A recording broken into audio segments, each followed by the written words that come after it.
Welcome to கற்ற கற்பித்த channel. இப்போ நம்ம என்ன பார்க்க போறோம் அப்படின்னா, சிந்து சமவெளியில் உள்ள ப்ரீவியஸ் இயர் கொஸ்டின் பார்க்க போறோம். இதில் மொத்தம் 30 கேள்விகள் இருக்கு.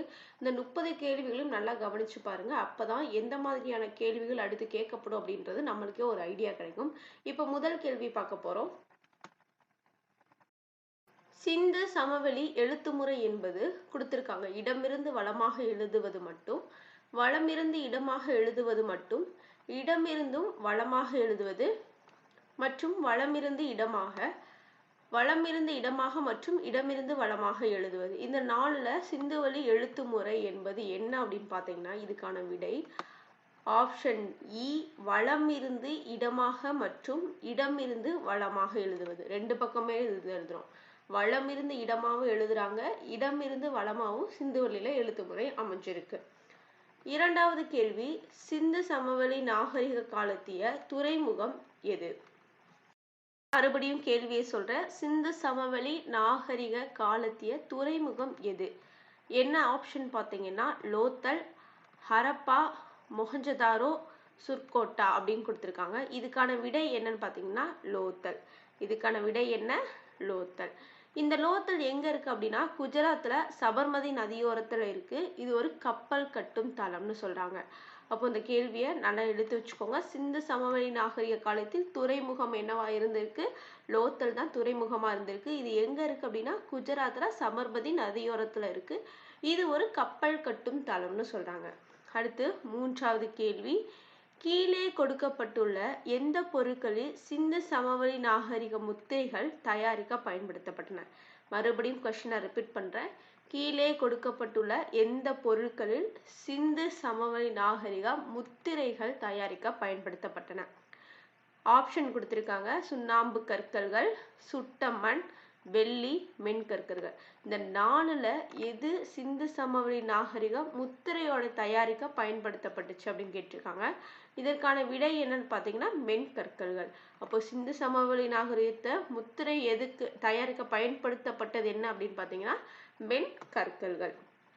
அடுத்து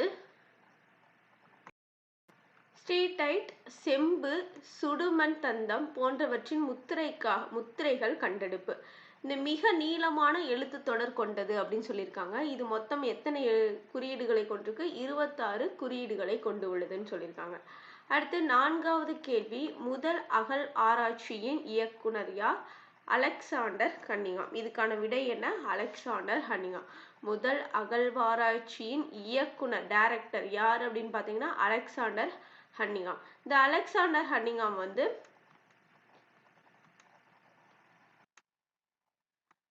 இந்திய தொல்லியல் துறை 1861 நிறுவப்பட்டது. இதை நிறுவியவர் யார் அப்படின்னு பார்த்தீங்கன்னா இந்த அலெக்சாண்டர் கன்னிங்ஹாம். இந்த இந்திய தொல்லியல் துறையோட தலைமையகம் எங்க இருக்கு அப்படின்னு பார்த்தீங்கன்னா புதுடெல்லியில இருக்கு. ஸோ இந்த அலெக்சாண்டர் கன்னிங்ஹாம் என்ன சொல்றாங்க? முதல் அகழ்வாராய்ச்சியின் இயக்குனர்னு சொல்றாங்க. அது மட்டும் கிடையாது, இந்திய தொல்லியல் துறை 1861 நிறுவப்பட்டது. இதை நிறுவியவர் யாரு? அலெக்சாண்டர் கன்னிங்ஹாம் தான். இந்த ASI ஓட தலைமையகம் எங்க இருக்கு? புதுடெல்லியில இருக்குன்னு சொல்லியிருக்காங்க. அடுத்து ஐந்தாவது கேள்வி, இந்தியாவில் இரும்பை முதலாக அறிமுகப்படுத்தியவர்கள் யார்? ஆரியர்களா, திராவிடர்களா, பாரசீகர்களா, இல்ல சுமேரியர்களா அப்படின்னு கேட்டா, இந்தியாவில் இரும்பை முதலாக அறிமுகப்படுத்தியவர்கள் பாரசீகர்கள். இந்தியாவில் இரும்பை யார் முதல்ல அறிமுகப்படுத்திருக்காங்க? பாரசீகர். இரும்பு பாரமா இருந்திருக்குன்னு ஞாபகம் வச்சுக்கோங்க. அடுத்து கீழ்கண்ட கருத்துக்களில் சரியானவையை சுட்டிக்காட்டு. எது கரெக்டா என்ன இருக்கோ அதை மட்டும் காட்டுங்க அப்படின்னு சொல்லியிருக்காங்க. ஃபர்ஸ்ட் என்ன கொடுத்திருக்காங்கன்னா, சிந்து சமவெளி மக்கள் இந்திரனை வழிபட்டனர். இரண்டாவது என்ன கொடுத்திருக்காங்க? சிந்து சமவெளி நாகரிகம் ஒரு கிராம நாகரிகம். மூன்றாவது ஈயனா, சிந்து சமவெளி மக்கள் இரும்பை அறிந்திருக்கவில்லை. நான்காவது பெருங்குளியல் குளம் ஹரப்பாவில் காணப்பட்டது. இந்த நாலுல சரியானது என்ன அப்படின்னா, இப்ப மீத 3 தவறா இருக்கு. அப்போ ஃபர்ஸ்ட் இதுக்கான விடை என்னன்னு பார்த்தா, சிந்து சமவெளி மக்கள் இரும்பை அறிந்திருக்கவில்லை அப்படின்றது சரியான விடை. சிந்து சமவெளி மக்கள் எதை பத்தி தெரிஞ்சுக்கல? இரும்பை பத்தி தெரிஞ்சுக்கலன்னு சொல்லியிருக்காங்க. அப்போ 3 தப்பு தானே. அந்த தவறுல என்ன தவறுன்னு பார்த்தலாமா? சிந்து சமவெளி மக்கள் ஃபர்ஸ்ட் என்ன கொஸ்டின் கொடுத்துருக்காங்க? சிந்து சமவெளி மக்கள் இந்திரனை வழிபட்டனர். இது தவறு. என்னன்னா சிந்து சமவெளி மக்கள் பசுபதி கடவுளை வழிபட்டனர். அடுத்து தாய் தெய்வ வழிபாடு மக்களோட முக்கிய வழிபாடா இருந்திருக்கு. அடுத்து விலங்கு வழிபாடு, நீர் வழிபாடு, மர வழிபாடு, சூரிய மற்றும் நெருப்பு வழிபாடு இருந்திருக்கு. அப்போ அவங்க இந்திரனை வழிபடலை, பசுபதி அப்படின்ற ஒரு கடவுளை வழிபட்டிருக்காங்க. அடுத்து தாய் வழிபாடு முக்கிய வழிபாடா இருந்திருக்கு. விலங்கு வழிபாடு, நீர் வழிபாடு, மர வழிபாடு, சூரியன் மற்றும் நெருப்பு வழிபாடுகள்லாம் இருந்திருக்குன்னு சொல்லியிருக்காங்க. அடுத்து 2வது ஆப்ஷன் ஏன் தப்புன்னு பார்த்தீங்கன்னா, சிந்து சமவெளி நாகரிகம் ஒரு நகர நாகரிகம்னு சொல்லியிருக்காங்க. இதுக்கு ஏன் தப்பு அப்படின்னா, சிந்து சமவெளி நாகரிகம் ஒரு நகர நாகரிகம், அங்க கிராம நாகரிகம் கொடுத்திருக்காங்க, இது ஒரு நகர நாகரிகம். ஹரப்பா மற்றும் மொஹஞ்சதாரோ ரெண்டுமே ஒரு நகர நாகரிகம் சொல்லியிருக்காங்க. இது திட்டமிட்டு கட்டப்பட்ட ஒரு நகர நாகரிகம் சொல்லியிருக்காங்க. அப்போ கிராம நாகரிகம்னு இருக்கிறதுனால அது தவறு. அடுத்து ஆப்ஷன் டி ஏன் தப்புன்னு பார்த்தீங்கன்னா, பெருங்குளியல் குளம் ஹரப்பாவில் காணப்பட்டதுன்னு கொடுத்திருக்காங்க. ஆனா பெருங்குளியல் குளம் மொஹஞ்சதாராவில் காணப்பட்டிருக்கும். ஹரப்பால இல்ல, மொஹஞ்சதாராவில் காணப்பட்டிருக்குன்னு சொல்லியிருக்காங்க. அடுத்து 7வது கேள்வி, சிந்து சமவெளி நாகரிகம் கண்டுபிடிக்கப்பட்ட ஆண்டு 1922. சிந்து சமவெளி நாகரிகம் கண்டுபிடிக்கப்பட்ட ஆண்டு என்ன? 1922. பின்வரும் எந்த காலத்தினை சிந்து நாகரிகத்திற்கு சர் ஜான் மார்ஷல் வழங்கினார்? எந்த காலத்தை சர் ஜான் மார்ஷல் சிந்து நாகரிகமா சொல்லியிருக்காரு அப்படின்னா, ஆப்ஷன் ஏ கிமு 3250 இருந்து 2750. பார்த்து வச்சுக்கோங்க. யார் கொடுத்துருக்கா? Sir John Marshall. அடுத்து 9வது கேள்வி, அப்போ சர் ஜான் மார்ஷல் சிந்து நாகரிகத்தோட காலத்தை என்ன சொல்லியிருக்காரு? கிமு 3250 இருந்து 2750 சொல்லியிருக்காரு. அடுத்து சிந்து சமவெளி நாகரிகத்தோட புவி எல்லை எவ்வளோன்னு பார்த்தீங்கன்னா, தெற்கு ஆசியா வரைக்கும் இருக்கு. இதோட காலப்பகுதி வெங்கல காலம் சொல்லியிருக்காங்க. ஜான் மார்ஷல் கொடுத்தது அந்த காலம். பொதுவான காலம் பார்த்தீங்கன்னா பொது ஆண்டு முன் 3300 to 1900. இதோட பரப்பு என்னன்னு பார்த்தீங்கன்னா 13 லட்சம் சதுர கிலோமீட்டர். சிந்து சமவெளியோட பரப்பு எவ்வளோன்னு பார்த்தீங்கன்னா 13 லட்சம் சதுர கிலோமீட்டர். இதுல நகரங்கள் எத்தனை இருக்கு? 6 பெரிய நகரங்கள், கிராமங்கள் 200க்கு மேற்பட்டவை கிராமங்கள் இருக்குன்னு சொல்லியிருக்காங்க. அடுத்து 9வது கேள்வி, சிந்து சமவெளி மக்கள் வீடு கட்ட எதை உபயோகப்படுத்தினார்கள் அப்படின்னு கேட்டாங்கன்னா, கல்லா, மரமா, செங்கலா, இல்ல இவை அனைத்துமான்னு கேட்டிருக்காங்க. இதுக்கான விடை என்னன்னு பார்த்தீங்கன்னா செங்கல். அப்போ சிந்து சமவெளி மக்கள் வீடு கட்ட எதை உபயோகப்படுத்தினார்கள் அப்படின்னு பார்த்தீங்கன்னா, இதுக்கான விடை என்னது? செங்கல் அப்படின்னு சொல்லியிருக்காங்க. அடுத்து நகரங்கள் சட்டக வடிவத்துல, அந்த வீடு கட்டின நகரங்கள் அப்படின்னா சட்டக வடிவமைப்பை கொண்டிருந்துச்சு. கட்டுமானத்துக்கு செங்கல்னு சொல்லிட்டோமா, சுட்ட செங்கலையும் பயன்படுத்தியிருந்தாங்க, சுடாத செங்கலையும் பயன்படுத்தியிருந்தாங்க. மொஹஞ்சதாரோ ஒரு உயர்ந்த மேடை மீது நன்கு திட்டமிட்டு கட்டப்பட்ட நகரம்னு சொல்லியிருக்காங்க. அப்போ வீடு கட்ட எதை பயன்படுத்தியிருக்காங்க? செங்கலை பயன்படுத்தியிருக்காங்க. அது சுட்ட செங்கலும் பயன்படுத்தியிருக்காங்க, சுடாத செங்கலும் பயன்படுத்தியிருக்காங்க. நகரங்கள் சட்டக வடிவமைப்பை கொண்டிருந்துச்சுன்னு சொல்லியிருக்காங்க. மொஹஞ்சதாரோ ஒரு உயர்ந்த மேடை மீது நன்கு திட்டமிட்டு கட்டப்பட்டிருக்கு அப்படின்னு சொல்லியிருக்காங்க. அடுத்து 10வது கேள்வி, சிந்து நாகரிகத்தின் அமைவிடத்தையும் குடியிருப்புகளையும் பொறுத்துக்கன்னு சொல்லியிருக்காங்க. புவியியல் அமைவிடம், குடியிருப்புகள் அப்படின்னு சொல்லியிருக்காங்க. இதுக்கு ஸ்ட்ரைட்டா நம்ம ஆன்சரே பார்த்தலாம். இதுக்கு ஆன்சர் ஆனாதான் இதுக்கான ஆன்சர். மேற்கு அப்படின்னு பார்த்தோம்னா, ஸோ இதுக்கான ஆன்சர் என்னன்னு பார்த்தீங்கன்னா 4, 3, 2, 1 மேட்ச் பண்ணி எழுதி வச்சுக்கோங்க. அடுத்து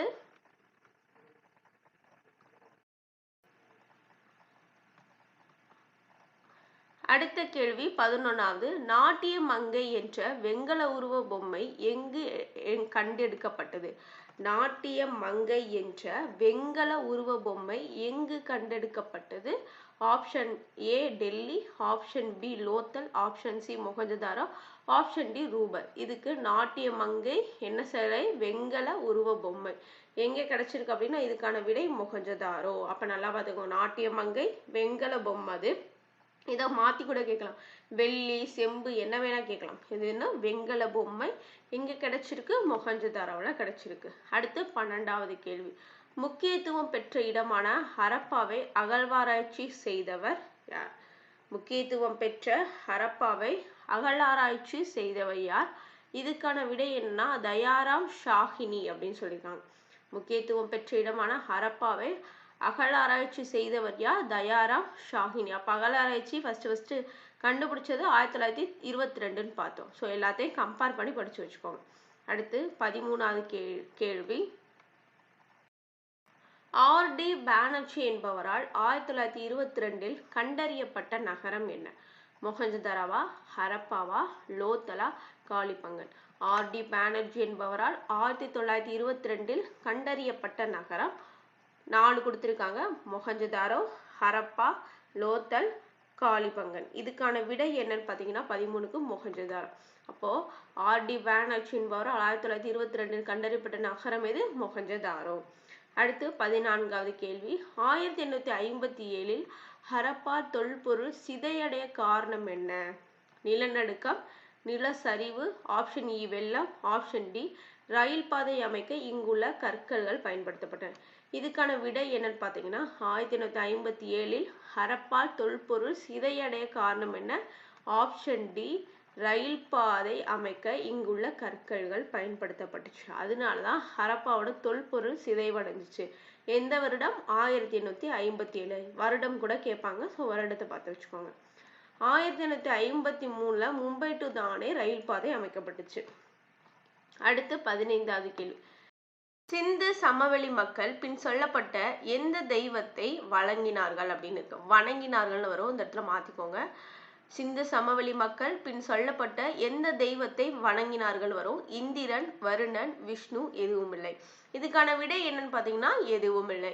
இந்திரனும் இல்லை, வருணனும் இல்லை, விஷ்ணு. அவங்க பசுபதி அப்படின்ற கடவுளை வழிபட்டிருப்பாங்க. நம்ம முன்னாடி உள்ள கொஸ்டின்ல பார்த்தோம். தாய் வழிபாடுக்கு முக்கியத்துவம் கொடுத்திருப்பாங்க.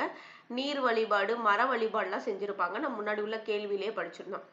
அடுத்த கேள்வி என்னன்னு பார்த்தீங்கன்னா சிந்து நாகரிகம் என்ற வார்த்தையை பயன்படுத்திய முதல் அறிஞர் யார்? சிந்து நாகரிகம் என்ற வார்த்தையை பயன்படுத்திய முதல் அறிஞர் யார்? இதற்கான விடை என்னன்னு பார்த்தீங்க சர் ஜான் மார்ஷல். அப்போ சிந்து நாகரிகம் அப்படின்ற வார்த்தையை பயன்படுத்திய முதல் அறிஞர் யார்? சர் ஜான் மார்ஷல் அப்படின்னு சொல்லியிருக்காங்க. 1924ல இந்திய தொல்லியல் ஆய்வுத்துறை இயக்குனரா சர் ஜான் மார்ஷல் ஹரப்பாவிற்கும் மொஹஞ்சதாரோக்கும் இடையான பொதுவான அம்சங்கள் இருக்கிறத கண்டுபிடிச்சிருப்பாரு. அப்போ 1924ல தான் இந்தியா தொல்லியல் துறை இயக்குனரா இருந்திருக்காரு ஜான் மார்ஷல். எப்போ? 1924. 1861 அலெக்சாண்டர் ஹன்னிங்ஹாம். 1924 இந்திய தொல்பொருள் ஆய்வுத்துறை இயக்குனரா ஜான் மார்ஷல் இருந்திருக்காரு. இவர் தான் ஹரப்பாவிற்கும் மொஹஞ்சதாரோக்கு இடையான பொதுவான அம்சங்கள் இருப்பதை கண்டுபிடிச்சிருக்காங்க. இதை கூட ஒரு கேள்வியா கேட்கலாம். ஹரப்பாவிற்கும் மொஹஞ்சதாரோக்கு இடையே பொதுவான அம்சங்கள் இருப்பதை கண்டறிந்தவர் யார் அப்படின்னு கேட்கலாம். John Marshall. அடுத்த கேள்வி. ஹரப்பா மக்கள் எந்த உலோகத்தை பயன்படுத்தவில்லை? மறுபடியும் கேள்வியை சொல்றேன். ஹரப்பா மக்கள் எந்த உலோகத்தை பயன்படுத்தவில்லைன்னு வந்திருக்கு. நல்லா பார்த்து வச்சுக்கோங்க. கேள்வியை பயன்படுத்தினார்களா பயன்படுத்தவில்லையா அப்படின்னு பார்த்து வச்சுக்கோங்க. சரியானதா தவறானதா சரியற்றதா அப்படிலாம் கேள்வி ட்விஸ்ட் பண்ணியிருக்கோம். ஸோ கவனமா கேள்வியை படிச்சு பாருங்க. இதுக்கான விடை தங்கம் மற்றும் வெள்ளி. ஹரப்பா மக்கள் எந்த உலோகத்தை பயன்படுத்தவில்லை? தங்கம் மற்றும் வெள்ளி. அடுத்த கேள்வி. அப்போ பயன்படுத்திய உலோகங்கள் என்ன அப்படின்னு பார்த்தீங்கன்னா தங்கம், வெள்ளி, செம்பு, வெண்கலம். ஆண் பெண் இரு பாலர்களுமே ஆபரணங்கள் அணிஞ்சிருக்காங்க. ஆண் பெண் இரு பாலர்களுமே ஆபரணங்கள் அணிஞ்சிருக்காங்க. இது ரிப்பீட்டட் பாயிண்டருக்கு அணிச்சுக்கோங்க. அடுத்து 18வது கேள்வி. சிந்து சமவெளி நாகரிகத்தின் மட்கலன்கள் என்ன? இதுக்கான விடை என்னன்னு பார்த்தீங்கன்னா கருப்பு வண்ணம் பூசிய சிவப்பு மட்கலன்கள். கருப்பு வண்ணம் பூசிய சிவப்பு மட்கலன்கள். அப்போ சிந்து சமவெளி நாகரிகத்தோட மட்கலன்கள் என்ன? கருப்பு வண்ணம் பூசிய சிவப்பு மட்கலன்கள். இதெல்லாம் இம்பார்ட்டன்ட் பார்த்து வச்சுக்கோங்க. அடுத்து சக்கரங்கள் கொண்டு உருவாக்கியிருக்காங்க. இந்த மட்கலன்கள்லாம் என்ன பண்ணியிருக்காங்க? சக்கரங்கள் கொண்டு உருவாக்கியிருக்காங்க. அப்போ இவங்களுக்கு சக்கரத்தை பத்தி தெரிஞ்சிருக்கு. சக்கரத்தை பத்தி தெரியுமா தெரியலையான்னு கூட கேட்கலாம். அதை தீயிலிட்டு சுடப்பட்ட மட்கலன்மான்னு கேட்கலாம். சுடப்பட்டு தான் செஞ்சிருக்காங்க. அங்கு கிடைத்த மட்பலங்கள் விலங்குகளின் உருவங்களுடனும் வடிவியல் அமைப்புகளுடனும் காணப்படுகின்றன. வரையப்பட்டுள்ள ஓவியங்கள் நிலைகள், மீன் செதில்கள், நிலைகள் இல்லை இது இலைகள்னு வரும், மாத்தி வச்சுக்கோங்க. இலைகள், மீன் செதில் கோடுகள் வட்டங்கள்லாம் வச்சு வரையப்பட்டிருக்குன்னு சொல்லியிருக்காங்க. அப்போ அந்த பானையில எப்படிலாம் வச்சிருக்காங்க அப்படின்னா சக்கரங்கள் கொண்டு உருவாக்கியிருக்காங்க, தீயில சுட்டிருக்காங்க. அங்க கிடைச்ச மட்பண்டங்கள் விலங்குகளோட உருவங்களுடனும் வடிவியல் அமைப்புகளுடனும் காணப்பட்டிருக்கு. வரையப்பட்ட ஓவியங்கள் என்னென்னு பார்த்தீங்கன்னா இலைகள், மீன் செதில், கோடுகள், வட்டங்கள் இதெல்லாம் அந்த ஓவியத்துல அந்த பானையில வரைஞ்சிருக்கேன்னு சொல்லியிருக்காங்க. அடுத்து 19வது கேள்வி, பிரிட்டிஷ் எல்லைக்குள் இந்திய நாகரிகத்தினை கண்டறிய எந்த மொழி அடையாளப்படுத்தப்பட்டது? பிரிட்டிஷ் எல்லைக்குள் இந்தியா நாகரிகத்தினை கண்டறிய எந்த மொழி அடையாளப்படுத்தப்பட்டது? இதுக்கான விடை என்னன்னு பார்த்தீங்கன்னா தமிழ். பிரிட்டிஷ் எல்லைக்குள் இந்திய நாகரிகத்தினை கண்டறிய எந்த மொழி அடையாளப்படுத்தப்பட்டது? தமிழ். அடுத்து 20வது கேள்வி, சிந்து சமவெளி மக்கள் முக்கிய தொழில் என்ன அப்படின்னு கேட்டிருக்காங்க. சிந்து சமவெளி மக்களோட முக்கிய தொழில் என்ன? விவசாயம். ரிப்பீட்டடா சில கொஸ்டின்ஸ் தான் வரும், அதனால நல்லா பார்த்து வச்சுக்கோங்க. மேக்ஸிமம் இதுல எல்லா கொஸ்டின்ஸுமே கேட்டாங்க, அதனால இந்த கொஸ்டின்ஸ் எல்லாம் ரிப்பீட்டடா பார்த்துட்டே இருங்க. சிந்து சமவெளி மக்களின் முக்கிய தொழில் என்ன? விவசாயம். சிந்து சமவெளி நாகரிகம் அப்படின்றது 10,000 ஆண்டுக்கு பழமையானதா, 7,000 ஆண்டுக்கு பழமையானதா, 5,000 ஆண்டுக்கு பழமையானதா, 3,000 ஆண்டுக்கு பழமையானதான்னு கேட்டிருக்காங்க. சிந்து சமவெளி நாகரிகம் 5,000 ஆண்டுக்கு பழமையானது. அப்போ சிந்து சமவெளி நாகரிகம் 5,000 ஆண்டுகள் பழமையானதுன்னு சொல்லியிருக்காங்க. அடுத்து சிந்து சமவெளி நாகரிகத்தில் 2 பெரிய நகரங்கள் ஒத்த நகர திட்டத்தை கொண்டுள்ளது. ஒரே மாதிரி சேமா இருக்கு, அது என்னன்னு கேட்டீங்கன்னா நம்மளுக்கு எல்லாத்துக்கும் தெரியும், மொஹஞ்சதாரோ, ஹரப்பா. இதுக்கான விடை என்ன? மொஹஞ்சதாரோ, ஹரப்பா. அப்போ சிந்து சமவெளி நகரத்தில் 2 பெரிய நகரங்கள் ஒத்த நகர திட்டத்தை கொண்டுள்ளது. இதுக்கான விடை என்ன? மொஹஞ்சதாரோ, ஹரப்பா. சிந்து சமவெளி மக்கள் எந்த பொருளை இறக்குமதி செய்தனர்? சிந்து சமவெளி மக்கள் எந்த பொருளை இறக்குமதி செய்தார்கள் அப்படின்னா வெள்ளி. சிந்து சமவெளி மக்கள் எந்த பொருளை இறக்குமதி செஞ்சிருக்காங்க அப்படின்னா வெள்ளி. அப்ப மித்ததெல்லாம் என்னன்னா ஏற்றுமதி செஞ்சிருப்பாங்க. கோதுமை, பலரசம், சில்க் ஏற்றுமதி செய்யப்பட்டது. அப்போ இறக்குமதி என்னதான் செஞ்சிருக்காங்க? வெள்ளி மட்டும் இறக்குமதி செஞ்சிருக்காங்க. என்னென்ன ஏற்றுமதி செஞ்சிருக்காங்க? கோதுமை, பலரசம், சில்க் அப்படின்றத ஏற்றுமதி செஞ்சிருக்காங்க. அடுத்து 24வது கேள்வி, சிந்து சமவெளி மக்கள் எந்த நாடுகளுடன் வணிக தொடர்பு கொண்டிருந்தார்கள்? சிந்து சமவெளி மக்கள் எந்த நாடுகளுடன் வணிக தொடர்பு கொண்டிருந்தார்கள்? இதுல ஒரு 3 ஊர் கொடுத்திருக்காங்க. மத்திய ஆசியா, மெசபடோமியா, வடகிழக்கு ஆப்கானிஸ்தான், குஜராத் மற்றும் பலுச்சிஸ்தான், பாரசீகம். இதுல யாரு கூட எல்லாம் அவங்க வணிக தொடர்பு, கொஸ்டின்ஸ் என்ன, வணிக தொடர்பு கொண்டிருந்தார்கள் அப்படின்னு சொல்லியிருக்காங்க. இதற்கான விடை என்னன்னு பாத்தீங்கன்னா எல்லா நாடுகளுடனுமே என்ன வணிக தொடர்பு கொண்டு கொடுத்திருக்காங்க. அப்ப யார் யாருன்னு பார்த்து வச்சுக்கோங்க. மத்திய ஆசியா, மெசபடோமியா, வடகிழக்கு ஆப்கானிஸ்தான், குஜராத் மற்றும் பலுச்சிஸ்தான், பாரசீகம், இவங்க கூட எல்லாம் வணிக தொடர்பு சிந்து சமவெளி பண்ணியிருக்காங்க. அடுத்து 25, கீழ்கண்டவற்றில் சிந்து சமவெளி பண்பாடு மற்றும் நாகரிக கலப்பரப்பின் அளவு பற்றி தவறான கூற்று எது? கீழ்கண்டவற்றுள் சிந்து சமவெளி பண்பாடு நாகரிக கலப்பரப்பின் அளவு பற்றிய தவறான கூற்று எது? சிந்து முழுவதும், தெற்கு பஞ்சாப், பலுச்சிஸ்தான், கங்கை சமவெளி. இதற்கான விடை என்னன்னா கங்கை சமவெளி அப்படின்னு சொல்லியிருக்காங்க. அடுத்து 26வது கேள்வி, ஒரு உயர்ந்த மேடை மீது நன்கு திட்டமிட்டு கட்டப்பட்ட நகரம் என்னன்னு கேட்டிருக்காங்க. ஒரு உயர்ந்த மேடை மீது நன்கு திட்டமிட்டு கட்டப்பட்ட நகரம் எது அப்படின்னு கேட்டிருக்காங்க. மொஹஞ்சதாரோவா, ஹரப்பாவா, லோத்தலா இல்ல காலிபங்கனா அப்படின்னு கேட்டிருக்காங்க. இதற்கான விடை என்னன்னா மொஹஞ்சதாரோ. ஒரு உயர்ந்த மேடை மீது நன்கு திட்டமிட்டு கட்டப்பட்ட நகரம் எது? மொஹஞ்சதாரோ. நம்ம ஒரு ஃப்ளோல ஹரப்பான்னு போட்டுருவோம், மொஹஞ்சதாரோ தான் கரெக்டான விடை. 27, ஒரு உயர்ந்த மேடை மீது நன்கு திட்டமிட்டு கட்டப்பட்ட நகரம் எது? மொஹஞ்சதாரோ. இந்த மொஹஞ்சதாரோவை 1922ல கண்டுபிடிச்சிருக்காங்க. எப்போ? 1922ல கண்டுபிடிச்சவர் யாருன்னு பாத்தீங்கன்னா ஆர்டி பானர்ஜின்னு சொல்லியிருக்காங்க. எந்த கூற்று தவறானது? அடுத்த கேள்வி, எந்த கூற்று தவறானது? 4 கொடுத்திருக்காங்க. இதுல எது தவறானது அப்படின்றத கண்டுபிடிக்கணும். ஃபர்ஸ்ட் கூற்று என்ன கொடுத்திருக்காங்க? சிந்து சமவெளி மக்கள் சுட்ட செங்கற்களை பயன்படுத்தினார்கள். அடுத்து 2வது, சுமார் 4700 ஆண்டுக்கு முன்பு இந்த நாகரிகம் வளர்ந்தது. அடுத்து 3வது, ஹரப்பா என்ற சிந்தி மொழி சொல்லுக்கு புதையுண்டு நகரம் என்பது பொருள். அடுத்து டி, ஈயன்னா சதுர வடிவிலான நூற்றுக்கணக்கான முத்திரைகள் இங்கு கண்டெடுக்கப்பட்டுள்ளது. இதுல எது தவறானது அப்படின்னு பார்க்க போறோம். இதற்கான விடை என்னன்னு பாத்தீங்கன்னா டி, ஆப்ஷன் டி. சதுர வடிவிலான நூற்றுக்கணக்கான முத்திரைகள் இங்கு கண்டெடுக்கப்பட்டுள்ளது அப்படின்ற விடை தவறு அப்படின்னு சொல்லியிருக்காங்க. அடுத்த கேள்வி 28வது கேள்வி. சிந்து நாகரிகம் என்ற நூலின் ஆசிரியர் யார்? மறுபடியும் சொல்றேன், சிந்து நாகரிகம் என்ற நூலின் ஆசிரியர் யார்? Option R D. Mortimer Wheeler. அப்போ சிந்து நாகரிகம் என்ற நூலோட ஆசிரியர் யாரு? ஆர்.இ. Mortimer Wheeler. அடுத்து 29வது கொஸ்டின். பின்வருவற்றுள் எது சரியாக பொருந்தியுள்ளதுன்னு கேட்டிருக்காங்க. அப்போ மேட்ச் த ஃபாலோவிங். இதுல எது மேட்ச் த ஃபாலோவிங் கிடையாது, எது சரியா பொருந்திருக்கு அப்படின்னு பார்த்தோம்னா மொஹஞ்சதாரோ. இதுக்கான விடை என்னன்னா மொஹஞ்சதாரோ லார்கானா மாவட்டம் அப்படின்றத கரெக்ட்.